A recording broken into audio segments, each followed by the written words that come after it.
This week on Go Chuck Yourself, we're talking about Chuck versus the First Bank of Evil. Woo! To celebrate, I'm going to be reading my credit card number live on the air. Here it is, Chris, my credit card. Oh, okay, Erin has... 6394 059666. Ooh. Woo! What about the CCS code? All right, 831. Okay, good. And the expiration date? That one you're going to have to figure out yourself. Ah.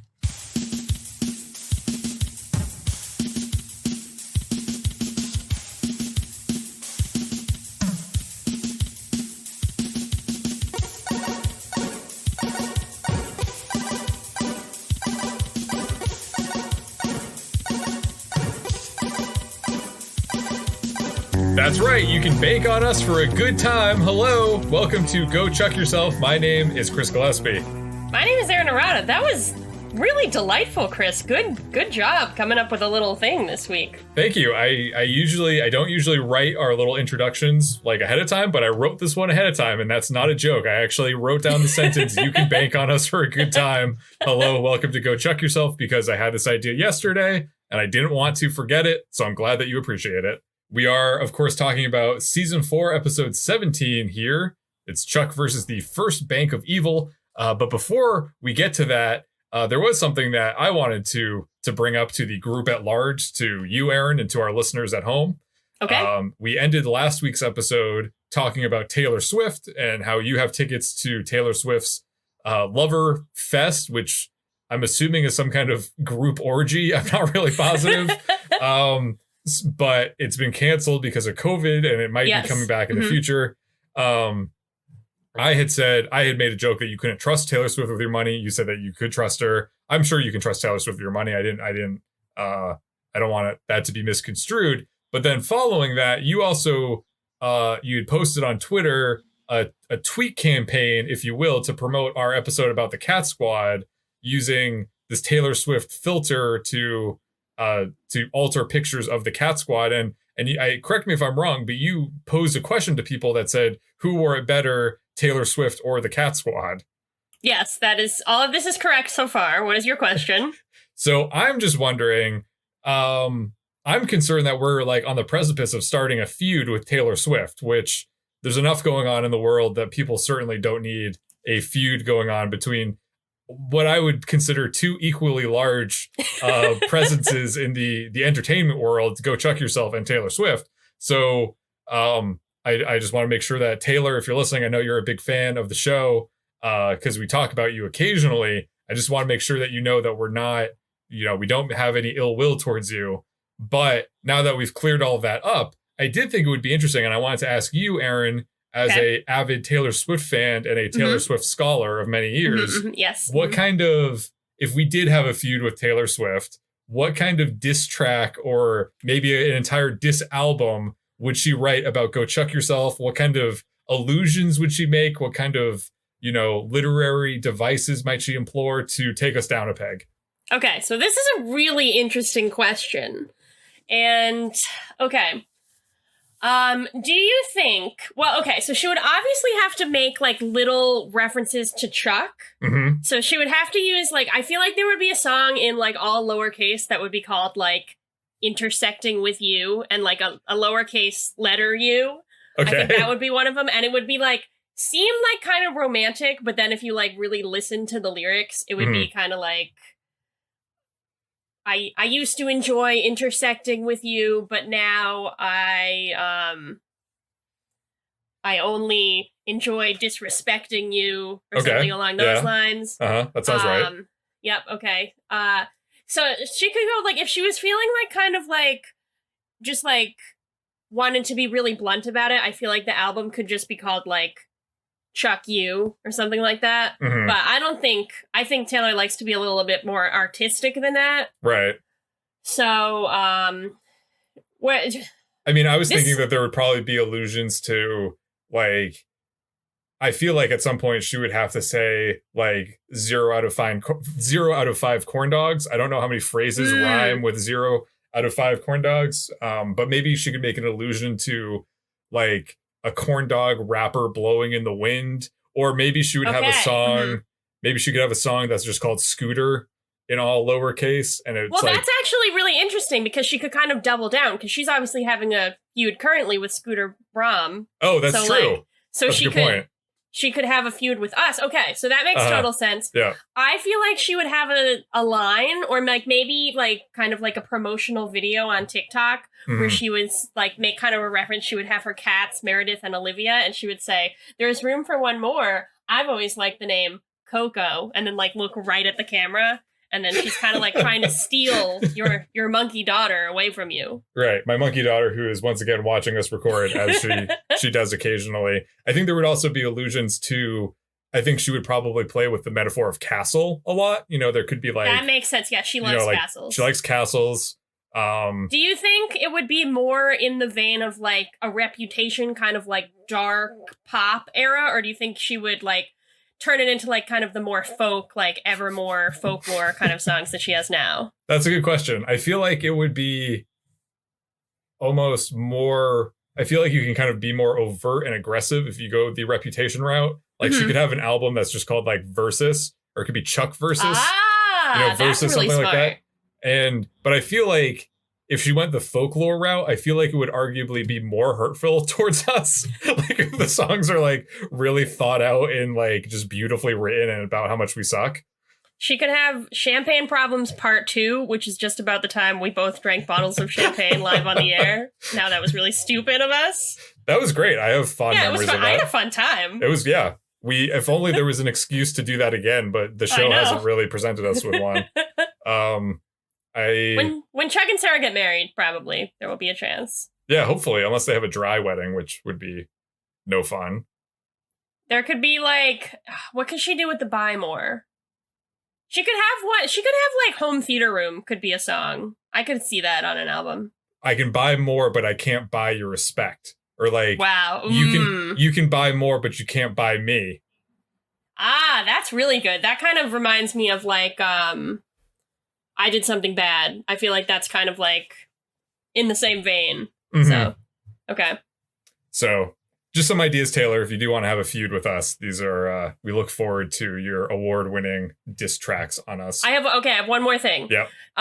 You know how she had kind of like the teen love triangle on Folklore with like James and the unnamed narrator of August and also Betty? Okay. I feel like she could have 3 songs, and one of them would be Chuck, or like would have a character named Chuck. Yeah. Then she would have Mary, who could either be like Mary like Merry, or like Mary like Mary. She does have Mary's song on her original album, so she could do something with that. And then there could be one that is called Kill, and that could be like the trio. They wouldn't all have to be in a row, but maybe it's like the 2nd track, the 6th track, and the 8th track or something. Like that's my idea. I feel like she could also, I mean, we're getting, I guess, moving away from diss track territory and more of Taylor Swift just writing a celebratory album inspired by Chuck and Go Chuck Yourself. But maybe she could also, I feel like one of the big hit singles would probably be called Food is Sexy.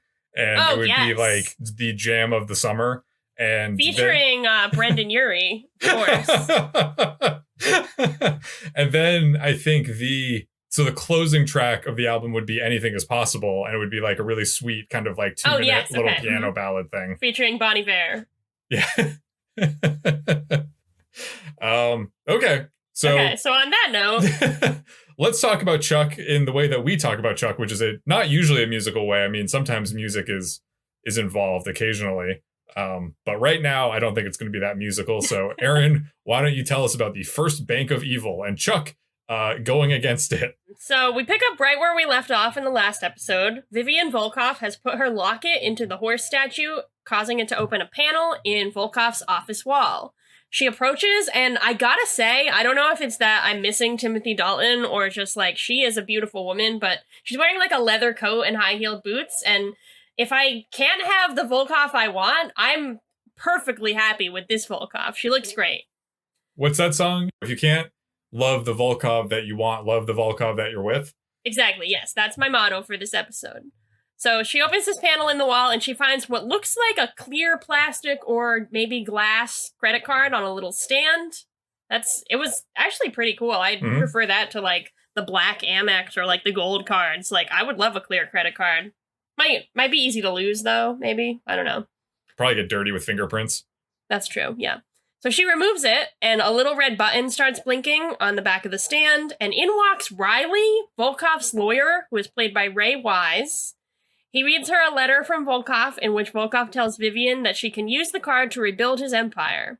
Vivian doesn't really want to do this, so Riley takes out a gun to threaten her. I don't know, like, if he's just gonna, like, hold the gun to her and be like, rebuild the empire now! Like, I don't know. That seems like a temporary solution, but whatever. She stabs him with a letter opener, takes the card, and runs out.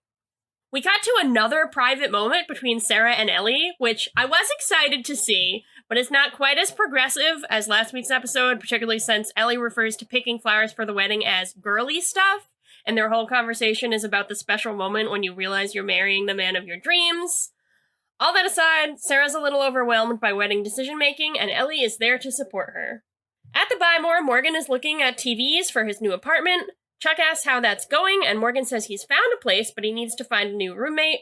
He asks Chipper about his time at home with his mom, but as soon as Chuck's gone, Morgan deflates. Big Mike comes over, and they discuss the fact that Morgan has been kept up several nights by Big Mike and Morgan's mom just fucking, I guess. Big Mike tells Morgan, if you move into the forest, you can't complain about the wildlife making noise. Morgan says he needs his own place, and Big Mike agrees. I don't know if I would probably describe it as making love. I don't know if I would. I'm sure it's much more emotional than just your That's your true. Well, I feel like it's probably both. I feel like there is a lot of love making, but I feel like Big Mike does reference it getting kind of wild at times. So I feel like there are probably both instances. So downstairs, Vivian has apparently flown from Moscow to Castle to discuss her encounter with Riley. I know she's freaked out, but that's good on her for just, like, getting on a plane after that encounter. Chuck flashes on the card and immediately calls a meeting with Beckman. Apparently, Volkov's funds are being held in the First Bank, not of evil, but of Macau, an impenetrable fortress the CIA has never been able to crack. Beckman is excited at the idea of Vivian being on their side and gives Chuck the mission of turning Vivian into a Volkov in order to get them into the bank. Chuck is reluctant, but Beckman don't give a shit. I'm sure this won't go wrong at all. In his office, Morgan is placing what appears to be a Craigslist ad looking for a roommate. That's, I've done that before. You ever done that before? I have not. You've never really had a roommate, I guess. No, not Other like than in a true roommate. No. I actually found some really good roommates on Craigslist in my time. Oh, well, good for you. Morgan is struggling, which is clear from the fact that he describes himself in the ad as a fabulously bearded man. Jeff and Lester come in to ask Morgan for time off because they'd like to attend a Renaissance fair. Morgan refuses, even when they offer him an extra room in their van. Morgan leaves the office without shutting or locking his computer, which is basically asking for Jeff and Lester to mess with it and or his post, which they do. Since all prospective roommates will be meeting Morgan at the store, for some reason, you can't just, like, meet at a nearby coffee shop or even, like, the Orange or anything. They're just coming to the store. Lester says they'll bring the Renaissance fair to them. Back in Castle, Vivian is reluctant to go along with the mission. She and Chuck have a heart-to-heart where Chuck is oddly nice about the man who destroyed his family. He talks about his own experiences with his father leaving and how the chance to talk with him allowed Chuck to realize that even when he was gone, Steven still loved his family. I'm kind of, like, I get, like, this is in character for Chuck because he's a nice guy and he tries to, like, help people out, but I am surprised that he's not a little more conflicted about this idea where Volkov is concerned. But I guess he's, like, compartmentalizing. He's just, like, really wants to help Vivian and he's not really thinking about, like, how much harm Volkov did to the Bartowski family. I don't know. Yeah, Chuck he's not really a vengeful guy. He doesn't really hold a grudge. Fair. He's pretty forgiving, I guess. He's like, Volkov, out of the picture, not a problem anymore. Mm-hmm. Well, he assumes the best in people, so he wants to assume the best in Vivian, and I guess also, as a result of that, the best in Volkov. But I guess Chuck does have a first-hand view of, like, Volkov's all-consuming love, so, I don't know, that would be kind of a weird aside for him to give Vivian, like, yes, I'm sure your dad loves you because I know that he was fucking obsessed with my mom. He just would not leave her alone. He's got a lot of love to give, so I'm sure that you could also be the recipient of a different kind of his love. Not the same kind of love that he has towards Mary, but He could, like, tell Vivian about, like, how desperate Volkov was for a family on Thanksgiving, and probably then she would feel bad because she would be like, well, he could have come to see me, and then, like, you know. But then she's like, maybe she doesn't celebrate Thanksgiving because she's British. That's true, because she's British, yeah, okay. So Chuck and Sarah show Vivian a super cool gadget that scans your body, then gives you outfit options on a hologram of yourself, which is honestly, like, can I have that? Weird, like, that's cool. Are we supposed to believe that this was in Castle the entire time and that Team Bartowski has been using this? Well, it seems like very integrated. Like, it's like in the walls. It's very, like, complicated, and there's a whole, like, not like an automated kind of conveyor belt, like a conveyor belt kind of clothes rack of all the things. Yeah. Like an archive for a wardrobe. I have to assume that the outfits, like, reach into the vents in some way. They're huge, because, like, when I worked at Kohl's briefly, in the back room, they had one of those things, and it was literally, I think it was either 2 or 3 stories tall. It would literally snake up into the, I guess it would have been a 3rd story, basically. Wow. So, like, the very top of the building, and then it would basically consist of the entire footprint of the store. Like, it was massive. So it's basically like the door scene in Monsters, Inc.? Yes. Okay. It was exactly like that.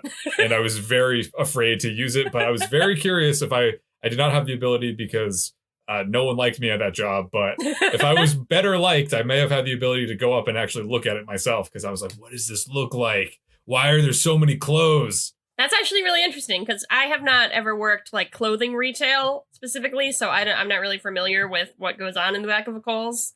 So basically just a lot of heartbreak and depression. Oh, that makes sense, yeah. That's pretty much it, yeah. So they use this gadget to make Vivian look more evil, which basically just means a black shirt instead of a green shirt. She doesn't really look that different. I thought they were going to, like, put a black wig on her or, like, give her a leather jacket, but no, it's just kind of like a black shirt and skirt combo. Chuck shows Sarah a hologram of him in a tux, and Sarah starts hedging a bit. When Chuck asks her what's up, she says that wedding planning really isn't her forte, and she's worried about letting Chuck and Ellie and everyone else down. As they're talking about this, Chuck and Sarah see Casey passing by. Chuck and Sarah rush out to ask Casey where he's been, since they haven't seen him in a while, and I felt a little guilty here, because I also had not realized that he wasn't in this episode until that point. You and I both. He's heading towards the secret castle door where he got his secret job offer last week. Apparently, he seems to have accepted it. Chuck and Sarah ask Casey if he's preparing for their mission since they have to leave soon, but he says that Beckman's given him a mission of his own. Chuck and Sarah are like, what? So, 2 things are apparent from the next series of scenes. One is that Morgan didn't proofread his post before publishing it, which isn't really that surprising, all things considered. But 2, apparently there were just a lot of medieval costumes available on the WB lot this week, because a whole gaggle of Renaissance folks show up to interview for Morgan's posting, kind of nonsensically. This doesn't have anything to do with the rest of the episode, other than that it's, like, kind of funny.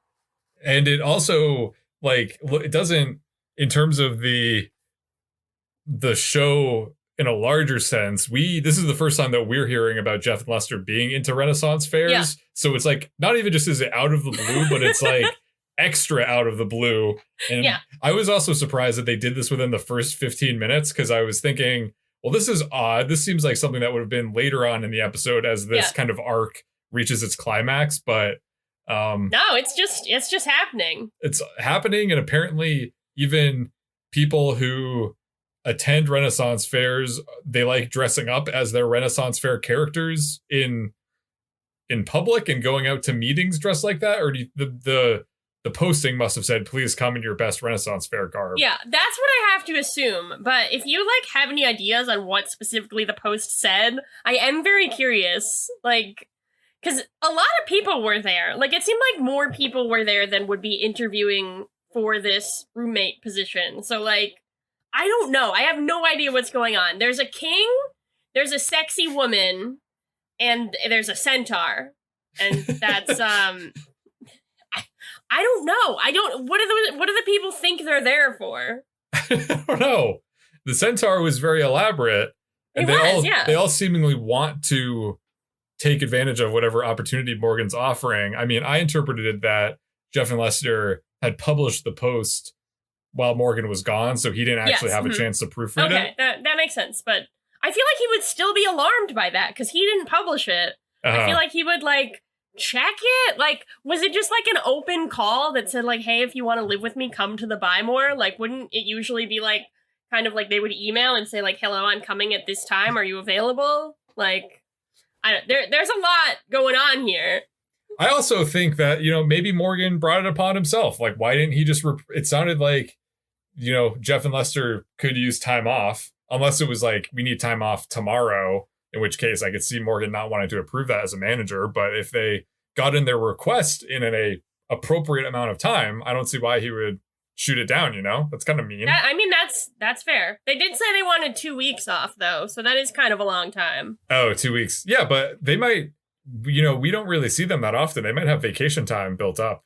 They might have paid time off that they could use if they wanted. Yeah, okay. So yeah, it's Morgan's fault. I guess I'm forming some kind of union for Buy More employees. Watch out. Don't let corporate hear about this. If you want to join the Buy More union, meet me at the docks at 6 p.m. tomorrow night. So Morgan also has a question, much like us, specifically a question for Casey. Morgan asks, can he stay in Casey's extra room? God forbid Chuck have a set that isn't the Buy More Castle, the apartment complex, or Macau? In Macau, Sarah and Chuck brief Vivian on their plan. She's going to have to get them into the vault in the bank, at which point she'll be rigorously tested. She's a little bit worried about this test.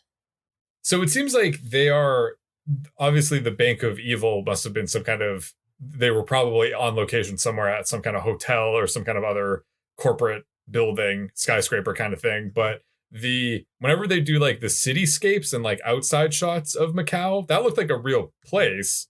So do you have any idea where they would have filmed that? Because it didn't look like Los Angeles. They were very distinct looking towers that were lit up in a way that I did not recognize. I'm obviously not an expert on Los Angeles, but this definitely doesn't look like anywhere in LA for me. It's possible that they're like trying to pass Vegas or off, but I just had to assume that they kind of like, I don't know, would it make sense for them to like use a green screen or like insert the characters into this one shot of Macau? I feel like that's probably doable. What Macau looks like, right? I have no idea. Yeah, I'm looking at it now. That's okay. That's pretty accurate. Like it kind of looks like the closest thing I can compare it to is probably like a Vegas kind of set. So They probably just like borrowed the skyline. It's definitely not LA. So Vivian and Chuck enter the bank. Chuck is wearing glasses and a fake mustache, which is a disguise we've never seen before. I, for one, am very uncomfortable with Chuck's mustache. I did not like it. It was pretty uncomfortable. When he starts using like kind of like a Midwestern Southern accent later, he reminds me a lot of the character Ted Lasso, which I don't think that you have watched yet, but anyone who does, probably very excited by that reference. Is on my list. It comes highly recommended from Erin, and I've been meaning to check it out, so I will understand that reference soon. Anyhow, Vivian and Chuck are confronted by the bank manager, who thinks that they're strangers and invaders, but Chuck explains that Vivian is an account holder. The manager apologizes and scans Vivian's glass or hard plastic credit card and welcomes her into the bank. As they enter the bank, Chuck tells Vivian that they can find another way to freeze the account. This is too dangerous. But Vivian insists that this is their best way of learning about Volkov and walks off with the bank manager, leaving Chuck behind with a security guard in the bank lobby. Chuck pages Sarah to tell her what happened, and Sarah pulls up the bank's blueprints and tells him that there's an alternative stairwell that he can use to follow Vivian upstairs. Chuck looks around and sees that he will need a key card to access these stairs. Chuck approaches the security guard and pesters him about whether or not Vivian is really safe up there on her own. The security guard insists that she is safe, but Chuck suggests a kung fu master could break in, which, I mean, feels a little racially charged given the setting.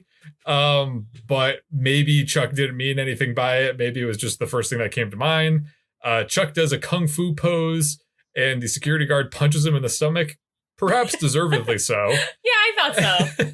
Causing Chuck to fall into the guard. Chuck apologizes and walks away with the security guard's key card in hand. Upstairs, the bank manager leads Vivian into the vault, where she is presented with a keyboard, a mouse, and a hand scanner. Vivian places her hand down and gets a prick to her finger. The bank manager explains that they require a DNA sample to prove that she is who she says she is and that she's still tied to her father's account. The bank manager opens the door and walks away, leaving Vivian alone and very concerned. Elsewhere, Chuck has managed to make his way up to the floor of the bank where the vault is located. Sarah guides him through the halls, and there's a moment where Sarah is alarmed when Ellie texts her to arrange cake testing. Chuck asks why Sarah is alarmed by that, and Sarah admits that she is feeling overwhelmed by all of the wedding planning. Chuck suggests that she focus on one thing at a time to avoid getting stressed out. At this point, Chuck sees a man exit some kind of server room. Chuck walks over to take a look and ends up flashing on what looks like miles and miles of computer servers. He pages Sarah to tell her that all those servers were stolen from the Chinese military a year ago. Sarah asks what he thinks their purpose is, and he says he doesn't know, but it must be something serious. Vivian, meanwhile, must pass a voice-controlled lie detector test. She answers the first 2 questions easily by telling the truth, but must lie for the 3rd question when she is asked if she is working with law enforcement. The test ends after this question, and Vivian doesn't know if she passed or failed, but it turns out that she did pass. The bank manager congratulates her, apologizes for all the extreme measures, and says that she won't have to go through that process next time. He presents her with a safety deposit box. Vivian is incredulous, but the manager assures her that Volkov only used the box for his most treasured possessions. Vivian opens the box to find, well, herself. It's all old photographs and newspaper clippings about Vivian that Volkov has been collecting this entire time. As this is happening, Chuck bumps into a security guard who asks him what he's doing. Chuck says that he's just looking for an ATM. Sarah asks if he needs help up there, and Chuck says that he does not, but then a big security guard walks around the corner and picks Chuck up by the neck. So Chuck changes his mind and asks Sarah for help. She says that she's coming to rescue him. Vivian and the bank manager exit the vault and find Chuck apprehended by these 2 security guards. The guards report that they found Chuck wandering around a secure area, which I know that was like part of Chuck's mission, but you think he would be a little bit more, inconspicuous about it. Chuck apologizes to Vivian in a way that reminds her that she needs to be mean to sell her cover. So Vivian slaps Chuck and points a gun at his face and asks if he was trying to steal. She says that she trusted Chuck and then cocks the gun. The bank manager tries to calm her down, but she says that she's been lied to. The manager compromises and says that she does not need to shoot Chuck in his bank, to which Vivian lowers her gun. Seems to me that Vivian is taking her role as an evil Volkov a little too seriously. Uh-oh. I'm sure it's nothing. Back in the lobby, Sarah enters just in time to see Chuck and Vivian being escorted out. Before Vivian exits, the bank manager says that although he didn't see the family resemblance at first, he now sees that Vivian takes after her father. So at this point, I had to stop and wonder, who is Vivian's mother? Is that ever explained? Do we ever find out who that is? I don't think so. Are Volkov some kind of like asexual creatures that reproduce without a partner? Like, did Volkov just lay an egg someday and Vivian hatched out? Yeah, that's really the best possible explanation. I really don't think the show cares. Because I just feel like there's so much, maybe if they get into it at some point that, because, I mean, yes, Vivian is, Volkov is Vivian's father, is one of her parents, but like, what kind of relationship did Volkov have with her mother? What kind of relationship does she have with her mother? There's no way Mary could be her mother. I mean, that's definitely not canon in the show. I feel like she's not old enough for that to be happening either. That would be a twist if she was a half sibling with Ellie and Chuck. Yeah, well, they're lacking in family because Mary is nowhere to be seen. Where the hell is Mary? She should have been here this whole time. Come on. It took so long to find her, and now she's just... Does Mary know about Vivian? I feel like she could help in this situation. Right, like, did Volkov talk about Vivian to her? I imagine that he would have. I have to assume, but maybe he was keeping her a secret. I don't know.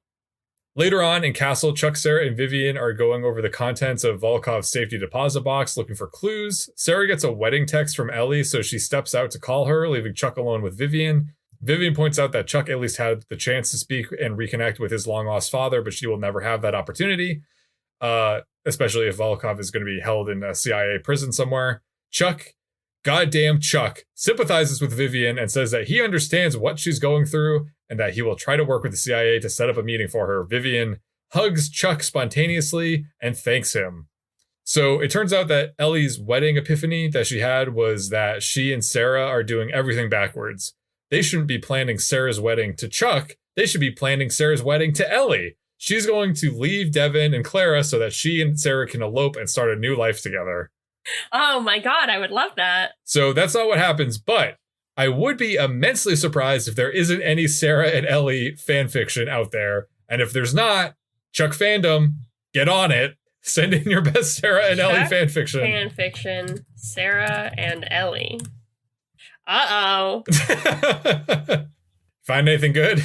Well, this one says warning includes incest and angst. So I'm going to just back away from that for a second. This one's called Sarah Loves Girls, so that's kind of promising. Uh-huh. It involves Zandra. Okay. All right. That makes sense. Yeah, Sarah Karina. Ooh. Oh. Okay. Yeah, I'm gonna save this for later and we can continue with the episode. I'm going to open the window to cool down a bit as we continue. So in all seriousness, Ellie says that they should really be constructing the wedding around Sarah's wedding dress, which she hasn't picked out yet. Sarah is weirdly on board with this and says that she's going to do some research, which means, you guessed it, using Castle's brand new augmented reality fashion system to virtually try on dresses. And I mean, good for her. Do you remember this scene? This is a scene that like stuck in my head, in my memory of like the I show. did not remember this scene at all. Okay, good to know. It was like I was watching it for the first time. Also, I have to point out that Ellie is calling Sarah from Chuck and Sarah's apartment for no apparent reason. That's a good point. I didn't notice that at the time, but yes, that is true. So I guess they have each other's keys. Like, that's not really that crazy. Maybe sometimes they need to like borrow sugar or like feed the fish or something. But like, yeah, it is weird that they're just like in each other's apartments sometimes. Hey, Sarah, it's Ellie. I was just rifling through your things in your bedroom, and I was thinking that, you really should have a wedding dress before we pick out the style for the rest of the wedding.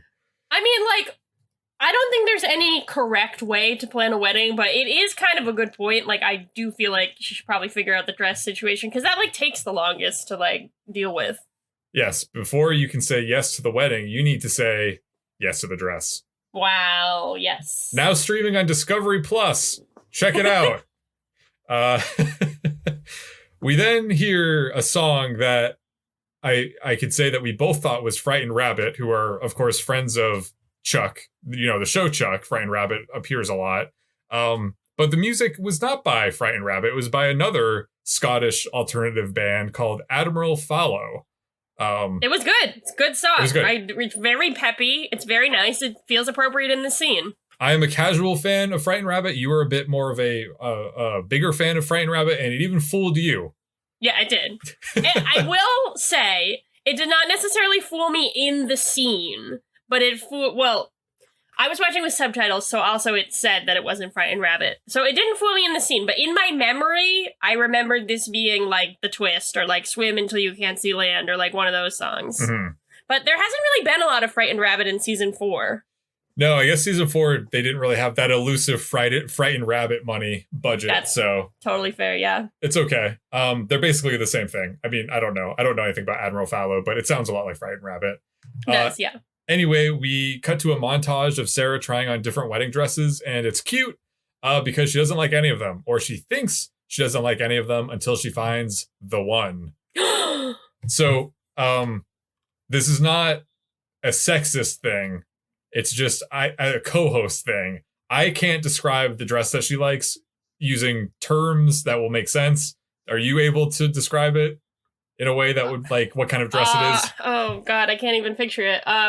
It's, like, simple and elegant. It's, like... That's what I wrote down. I said it's simple yet elegant, but, like... It's white. It's, like, I think it's satin.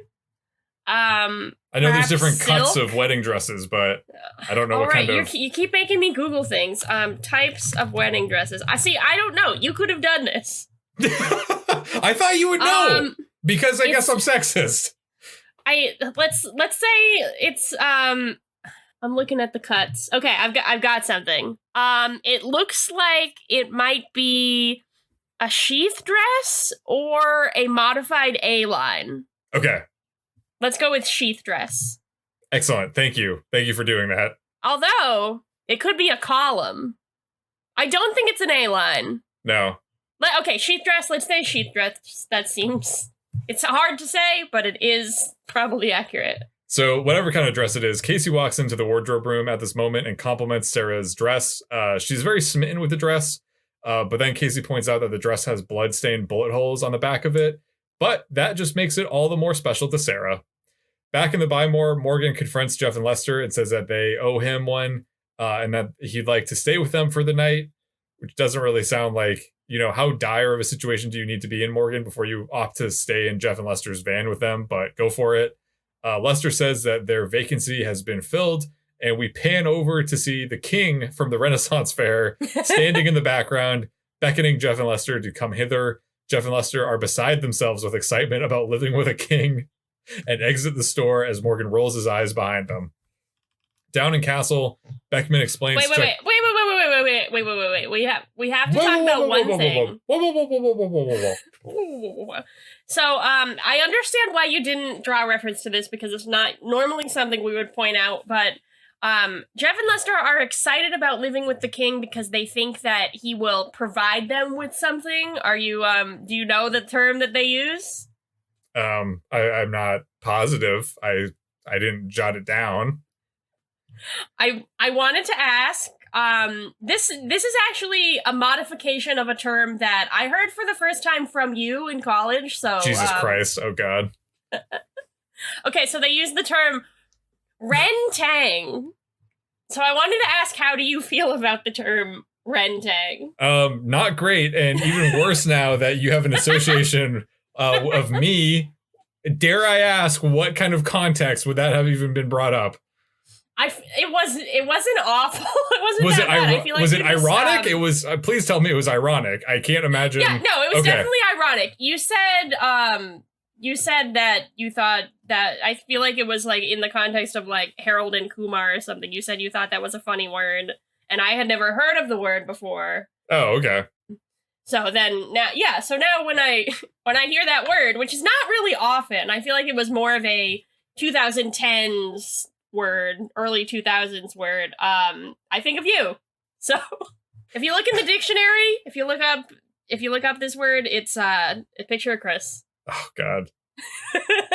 Well, so it sounds like I wasn't actually using it. I was more of just kind of no, you weren't. Infatuated you were just kind of with like the existence of it. Amused by it. It is a silly word. It is. There are some sounds that are proven to be funnier than others, and it happens to have some of those sounds, so it is a funny word. So down in Castle, Beckman explains to Chuck and Sarah that she's discovered that the First Bank of Macau is using their stolen server room to run a black market stock exchange, laundering money for criminals, terrorists, and rogue nations, the big three. Sarah deduces that if they could hack into those servers, they could get boatloads of valuable intel. Beckman agrees and says that she needs Vivian to return to the bank and log into their network and plant a digital tag. Beckman asks Chuck if he can get Vivian to do that, and he says yes, but that Vivian will want a meeting with Volokov in return for her help. Beckman is skeptical, but Chuck thinks that Vivian deserves it, so Beckman agrees to set it up. Beckman then adds that they're going to need a major diversion to distract bank security while Vivian does her thing. Sarah asks what she had in mind, and Beckman says, "Gear up. You two are going to rob a bank." I have one question about this, too. Why do you think it's so heavily, like, the burden of, like, treating Vivian as an asset is placed so squarely on Chuck's shoulders? Like, Sarah is a part of the mission, too, and she arguably has more experience with this. Like, do you think it's kind of like a test for Chuck? Do you think, like, Beckman thinks Sarah is busy? Or, like, why isn't it a team effort and is kind of, like, all on Chuck? My understanding of it was that since Chuck is more of a people person, that he would kind of be the handler. You know, that he's more of, because Sarah's got her own stuff going on, and Chuck is pretty good at handling the different people. That's so fair. It just, like, seems like Chuck was kind of reluctant about it, and I don't know why Beckman was just like, you have to do this, and Sarah can't help. But, whatever. Later that night, Morgan is staying overnight in the home theater room. He's brought his Star Wars sheets and everything. Just as Morgan starts to fall asleep, he hears footsteps in the distance accompanied by voices. Morgan hides behind the couch and watches as two technicians wearing hard hats walk into the home theater room and open the elevator door down to Castle. Apparently, they've been tasked with installing some kind of spy technology that is only used at Langley. Morgan sneaks down into Castle after them and watches as the technicians enter the newly constructed top secret area.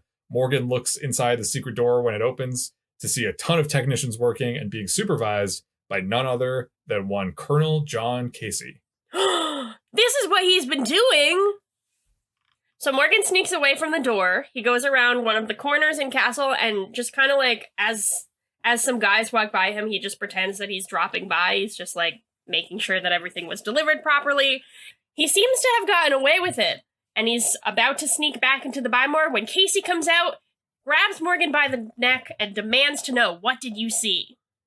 Meanwhile, Vivian manages to get back into the First Bank of Macau without too much of a problem. As soon as she's upstairs again in the vault, Chuck and Sarah burst in long black coats and sunglasses, carrying guns. I wasn't sure if this was an intentional reference to The Matrix when I was watching it, but I was very excited with the visual similarities, and apparently it was something that the creators intended, so that's great. It's very fun. There's like a little fight scene, or I guess I would say a big fight scene, where like Sarah is shooting and doing backflips, and Chuck is shooting and flashing, and, you know, everybody's having a great time. They're taking down those bank guards. Meanwhile, in the vault, Vivian's guard goes away to deal with the bank robbery crisis, and Vivian takes the opportunity to plug in the digital tag. I have one question here. So, like, the CIA Beckman talks about in her debriefing that no one has ever been able to crack this bank. And I guess there's a difference between, like, having the opportunity to put this tag in and, like, get all the information about everyone and, like, just making it into the lobby. But has seriously no one ever tried to rob this bank? Like, it seems like it's pretty easy for these two people, one of them who is not even, like, a fully trained agent. Yeah, Chuck and Sarah steal a lot of money in a very short period of time. Yeah. I mean, obviously there's a shootout that ensues, so it's not like the bank didn't try to, but it doesn't seem as complicated as Beckman made it out to seem. Yeah. So as soon as Vivian is done uploading the tag, who should come in but Riley? And honestly, I have another question here, is that, like, is Riley a ghost? Like, how does he keep showing up in these highly secure scenarios? Has he interacted with anyone besides Vivian? No, I'm pretty sure Riley's a ghost. He's probably a ghost or some kind of, like, manifestation of Vivian's trauma. So, yeah, I think that's accurate. Okay. I think that's canon. So, we'll call up Chris and Josh and see what they say. Okay, sounds good. So Riley comes in. He has a lot to say about Vivian's working with the CIA. He says that the CIA is using Vivian. He seems to know a lot about Chuck. He holds up Chuck's picture and says that this is Charles Carmichael, and even though he's pretending to be Vivian's friend and to know a lot about her situation, he's the agent responsible for putting Volkov behind bars. Doesn't Vivian know this? Like, she seems shocked by it, but, like, didn't they say when they met her, like, we just put away your father because he was an evil mastermind? Like, maybe she didn't know it was specifically Chuck, but I don't really know why this matters so much to her. But it does. She's very horrified to learn this. Well, I think she's upset by not only the knowledge, but also the fact that, like, she trusted Chuck, and now she feels like she can't trust him. I don't know. I mean, I understand why that is necessary in the context of the episode, but I just feel like she knew that the CIA arrested her father because he was a bad guy, and, like, just because Chuck was, like, offering her emotional support, like, doesn't mean he wasn't involved in that. Like, I don't know. I'm not in this situation. Maybe I would be betrayed too. Downstairs, we have a nice little scene between Chuck and Sarah, where Sarah says that wedding planning is going a lot better because she found the dress, and Chuck says he's proud of her and can't wait to see it. This is all going on as they're in the middle of a shootout, telling various people to get down on the ground and I'll shoot you if you move and all of those things. So it's kind of like a nice humorous situation. Back upstairs, Vivian and Riley continue talking, with Vivian insisting that her father is a criminal. Riley insists that Volkov loves her. It's all very, like, manipulative and gaslighty. Like, he's just kind of like, I guess Volkov is a very loving man. Of course, I like to believe that he is capable of love, and other things. But, I don't know. It just feels kind of manipulative. Like, did he really keep those newspaper clippings and pictures of her safe in the bank, or was it all just kind of a plan to, like, manipulate her into taking over his company? I don't know. Riley is kind of suspicious, maybe because he's a ghost. So it's all just very manipulative. But Riley does say something interesting here. He says that even though Chuck promised that Vivian would be able to see her dad, the CIA is definitely going to go back on its word. He gives Vivian his card, as well as the necklace that she left behind in Volkov's office. She goes back downstairs, and Chuck and Sarah take her as a hostage to sneak out of the building. Vivian goes along with the plan, but seems kind of sad. They get outside and burn all the money that they stole, which I guess they don't need it, but they're in a van outside burning all the money. Vivian seems kind of sad again. Chuck says she did a great job.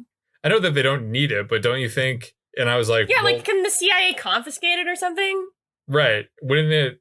I mean, if it was money belonging to evil people, then that's fine. And I guess you can, not that I'm advocating for stealing money from banks, because I'm not, but like there's really, if the bank owns the money and the bank is evil, then I guess it makes sense. But at the same time, it's the First Bank of Evil, Chris, so clearly it's evil. They have insurance probably, so they'll probably get the money back. Does paper money even mean anything at all? But doesn't wouldn't that affect the economy if that much currency? I don't know what kind of currency it was. It seemed like to be some kind of local currency. Wouldn't that destroying all that money and removing it from the economy? Wouldn't that have some kind of effect?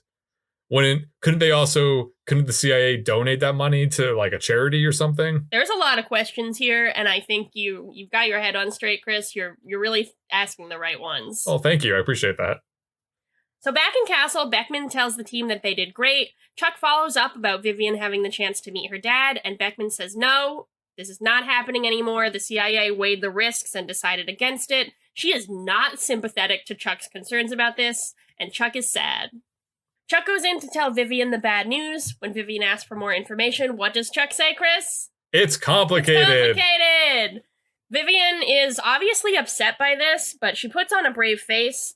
We know, based on the information that she got from Riley, that the wheels are turning in her head. She does not feel that she can trust Chuck or the CIA anymore. Back at the apartment complex, Sarah has become what I can only describe as a bridezilla. Uh-oh. She's suggesting that they get married on a private island. She wants to fly in her cake from France. Ellie is a little worried that she's created a monster. Chuck is also worried because he works at the Buy More, allegedly, and says he can't afford all of these things, which does bring up the interesting question of, like, who is paying for Chuck and Sarah's wedding? Like, I guess I kind of assumed the CIA would be, but that doesn't really make sense. They've helped with weddings before, obviously, but, I don't know. I just kind of assumed, like, Sarah had a ton of money and could do whatever she wants, but maybe that's not true. I guess she would have money for the wedding, but then I was also wondering, like, well, Chuck doesn't really work at the Buy More anymore. Yeah. Like, is he still getting paid a Buy More salary? Is he getting paid by the CIA? Because wouldn't he be making probably more money with the CIA than he would at Buy More? But if they took all that money from the First Bank of Macau, like, couldn't they have used that to fund their wedding, you know? Oh, yeah, they could have exchanged it for US dollars. That would have made sense. Back in the Buy More, Morgan apologizes to Casey for snooping around in Castle, but he asks what it is Casey was doing. Casey says it's nothing and not to worry about it, but Morgan drops the name that he heard the technicians say earlier, which is TR-476. I don't know if this is a reference to anything. Chris and I weren't sure. I thought maybe it was a Terminator thing, but IMDb has nothing to say about it, so we don't know. Basically, Morgan then blackmails Casey into allowing Morgan to stay in his apartment so that Morgan won't tell anyone about what Casey is doing in Castle, and Casey reluctantly agrees. Finally, at home, Chuck gives Vivian a call, presumably to apologize or explain himself further about the Volkov situation, but she sends him right to voicemail. He leaves a message apologizing further. We cut to Vivian where she's in a car with Riley. She tells him she's ready to learn the truth. Oh no, she's maybe gonna be bad now. What are we gonna do? Because of Chuck. So, Chuck versus the First Bank of Evil. Yes. Now we have Chuck, Marry, Kill, where we take one part of this episode that we'd like to marry on a private island, and one part of this episode that we would like to kill. Erin, what would you like to marry this week? So it would make sense if I said Vivian, based on how I began this episode, but that is not actually what I'm going to say. Yeah, I didn't really get the impression that you wanted to marry her necessarily. I mean, that's fair.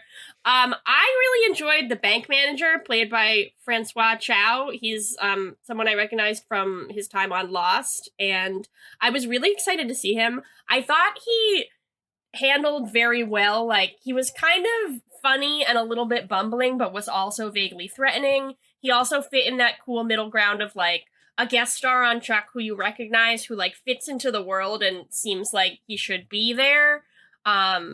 without being like too obtrusive and without it seeming weird that we'd never seen him before. I just kind of enjoyed his presence, and I thought he did a great job. So I'll marry him.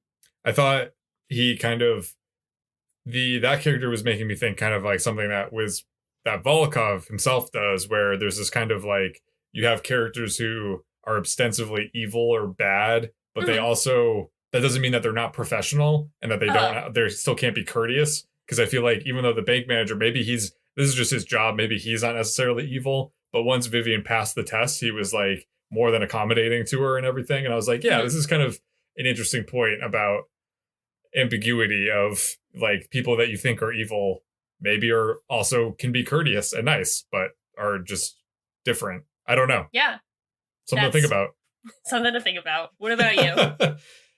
So I guess I didn't really recognize the irony of this while I was writing it, but I would suppose that I have to marry the wedding dress montage. Oh, nice. I thought the idea of the wardrobe room was pretty cool, and I'm a little irked that we've never gotten to see it before, but you know, if it's existed in Castle this whole time, I thought the dress montage was edited really well, and I think the music worked well, and I think Yvonne's acting in it was yet again just completely spot on and perfect. I also really enjoyed the touch of the dress having the bullet holes in the back, because I know this is kind of a subtle moment of symbolism here, so I don't know if you caught it, but I think I was able to parse it out that the dress is pretty, but has seen some shit, much like Sarah herself. Wow, that's a keen observation, Chris. Thank you. I would be lying if I said that I did not get choked up when Sarah got choked up looking at the dress, because that's apparently the stage in my life that I'm at right now. I think maybe could have been the least toxic masculine moment I've ever had in my entire life. That's true. That's great. Good for you. I'm very proud of you. Thank you. So I would probably kill the Renaissance plotline. Just didn't have anything to do with the rest of the episode, and honestly, like I jest. That's a little Renaissance lingo for you, means joke. I made the joke that they had those costumes just on set and figured they might as well use them, but honestly, that's the only real explanation I could think of for why they did this. It didn't really come up again and didn't really, like... It wasn't even like Jeff and Lester were in costume and, like, put on funny voices. Like, it was just, like, they had these people and wanted, like... I don't know why they paid extras to pretend to be a king and a centaur. Like, I don't know. They just, like, needed something for Morgan to do. It was, like... I understand, like... I believe that Jeff and Lester would be into Renaissance fairs, and I believe that there's an interesting plot they could do with this, but there wasn't like a Jeffster Renaissance cover of some like 80s rock ballad. Like, I don't know. It felt half-baked to me. So I would either want it out or want it like way bigger. I agree with that. I also thought about that and wrote that down because it did feel really misplaced and that it didn't really fit with the rest of the episode. And the kind of conclusion that I came to was that, because I was thinking of it as like, well, this is a Jeff and Lester subplot that's underdeveloped. But then I realized that that's not the case. What it is actually, it's just a part of Morgan's subplot. And so once I thought of it like, okay, well, this is actually just part of Morgan's arc for the episode, then I wasn't feeling like it was as underdeveloped. But yeah, it just felt very random and didn't really feel like it amounted to much. Although that's not to say that I didn't laugh like hard when Jeff and Lester went off to go live with the king, because I thought the king was really funny. Yeah, he was funny. So my kill for this week didn't get brought up earlier, so I'm glad to bring it up now. Why was nobody talking about Alex this episode at all? Her photo was in the background of Morgan's office. Yeah, I noticed that too, yes. Yet she is not discussed whatsoever. I'm not saying that Alex and Morgan need to move in together. If they're not ready for that, they don't need to be ready for that. They don't need to be moving into something that they're not ready for. However, I would have liked someone to have shown some kind of consideration for Alex, either by Morgan or Casey or literally anyone. And I also don't understand why none of the characters were like, why don't you stay at Alex's like a couple nights or something like that? Because I don't know the extent of Morgan and Alex's relationship, but I would think that he might be able to like crash with her for a little while he's in between places. Yeah, like spend the night. I assume they've spent the night together at this point. Right. So, like, just kind of an extended stay. And like I said, it would be fine if they didn't want to do that, and if that's not the direction that the show wanted to go in, but no one even acknowledged that that could have been a remote possibility, that Morgan could have stayed with his girlfriend while he is, housing unstable. And that no one brought it up that it could potentially be weird for Alex to have Morgan living with her father, Yeah, that is a very good point. I think, yes, absolutely. I don't know why they didn't mention it. It feels honestly like, I mean, this is a little bit harsh, but it feels like all of the Alex things were added in later. Like, they didn't know that she was going to be here, and then they just, like, backtracked and, like, inserted, like, her picture into that scene and inserted that, like, other references to her. Like, she is so much not a part of it in episodes where she's not, like, literally a part of it. And even when in episodes when she's a part of it, it's still to a questionable extent of how a part of it she is. So that was what I was miffed about this week. So someone who is a part of everything we do here at Go Check Yourself is Scooter. Yes. And in memory of him, we have the Scooter scale, where we rank this episode with 0 to 5 corn dogs, 0 being the least and 5 being the most. And Chris, what did you give it? I give this episode 4 out of 5 corn dogs. Wow! I really enjoyed the episode. I thought it had some good laughs. I think it was, aside from the Renaissance material, I thought it was pretty well paced, and I felt like the plot lines were juggled pretty well.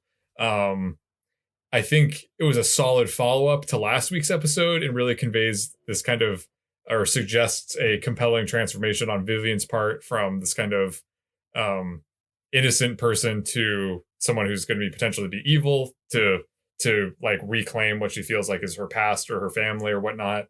I enjoyed all of Sarah's subplot about the wedding.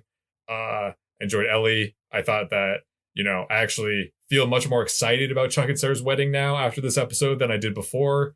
And so I thought that it was a pretty solid episode. So First Bank of Evil, more like a first-rate episode of Chuck. Wow, yep, pretty funny. You can bank on this episode.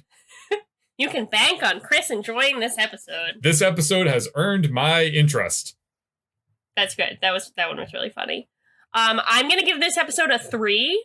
I thought that it was a solid episode. I think when I look back on everything that happened, and even as I was watching it, I was pretty amazed, like, how many different little things were going on throughout it.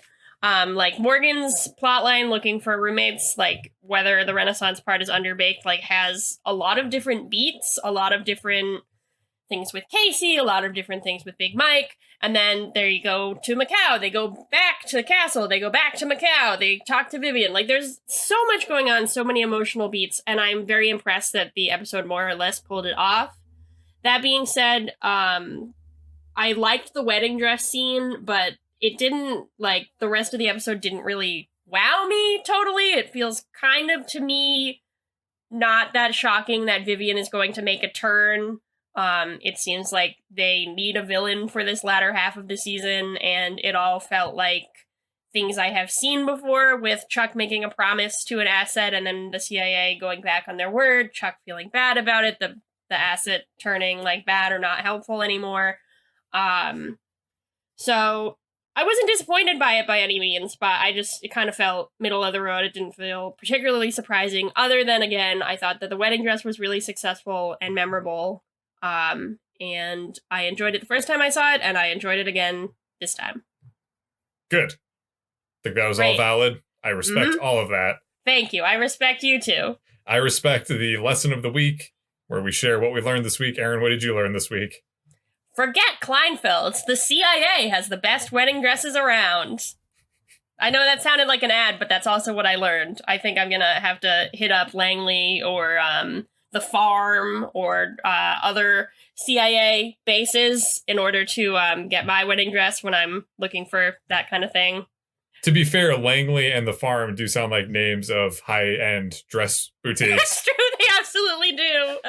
The farm might be more of like a wedding reception area, but Langley definitely sounds like it would be a store. Langley definitely does. I feel like the farm could be kind of like, I mean, it is also like a nickname for what the farm actually is, like a CIA training facility, but I feel like the farm could be like kind of a cutesy nickname for like a like rustic themed wedding shop that you have to be like in the know about, and it's in like small town Vermont, but like all the like Taylor Swifts of the world go there, and like they post like, we're going to the farm, and everybody's like, where is the farm? Like, we want those dresses. Like, that's what it sounds like to me.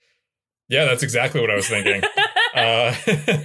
This week, I learned that it is easier to transfer accounts at the First Bank of Evil than it is to transfer accounts with my internet provider in New York. What only took minutes for the First Bank of Evil took literally 2 months for Optimum to do, and was somehow even more painful. So if there's anything that's like, I don't want to say that this is an advertisement. I guess what's the opposite of an advertisement? A negative review. Basically, what I would like to say is fuck you, Optimum. I think you suck. All right, so this episode is definitely not brought to you by Optimum. No, but it is brought to you by Discovery Plus. Check it out. So I would be remiss, Erin, if I didn't ask. I know, much like you apparently associate me with the word poontang, I associate you with Renaissance fairs, and I would be remiss if I just wanted to give you an opportunity while we're wrapping things up, if you had anything that you wanted to, any anecdotes or anything you wanted to share pertaining to Renaissance fairs, because I know that they have played a role in your life. They have played a role in my life. My dad got really into Renaissance fairs when I was like 10, and we had like a couple years where we just went around all the Renaissance fairs in the New England area, and I owned a corset, my mom owned a corset, we all dressed up, we all went. I have a necklace in my closet that is from a Renaissance fair. It's the only remnant of my Renaissance days. They do have a special place in my heart. I do get fluttery, happy, nostalgic feelings when I smell incense. I do still remember the radio stations and podcasts that my dad listened to every Sunday during the Renaissance phase. He does not still own his sword. As far as I know, he no longer attends Renaissance fairs. This was just like a blip. This was one of the many interests that he acquired and then lost. But yes, that is what Chris is referring to. And I like Renaissance fairs. I always want to go. I haven't been to one in a while, but there is a prominent one in LA. So maybe when COVID is over, I'll go. Maybe I'll see Jeff and Lester there. Maybe I'll see the King there. Honestly, it could honestly be that, like, the Renaissance fair was, like, in town, and they were like, we really like this. Let's, like, hire these people to be in an episode of Chuck. Well, I think that's adorable, and I think it's very endearing. So thank you for sharing that story. You're very welcome. I think it's one of the many reasons that I love the Arata clan as just some of my favorite humans. So me as well. On that note, this has been Chris Gillespie reminding you that food is sexy. And this is Erin Arata letting you know that anything is possible. That's right. Anything is possible. Like going to a Renaissance fair and I wanted to like make a reference. I wanted to like say like anything is possible, ye matey or something, but that's not really like that's pirate. Pirate fair would be fun. Fair maiden. Fair maidens, masters, and friends. Why do I associate your Renaissance experience with like watermelons? Did your dad like cut a watermelon? Yeah, he cut a watermelon with a sword. Thanks for listening. As always, a big thanks to the artist Hadakoa and the fine folks at freemusicarchive.org for providing us with our theme song, Warm Up. If you want to drop us a line, you can reach us at GoChuckYourselfPodcast@gmail.com. Don't forget to like and subscribe to Go Chuck Yourself on your preferred podcast platform. New episodes come out every Monday morning, and you do not want to miss a new episode. Thanks again. We'll see you next week. Bye-bye.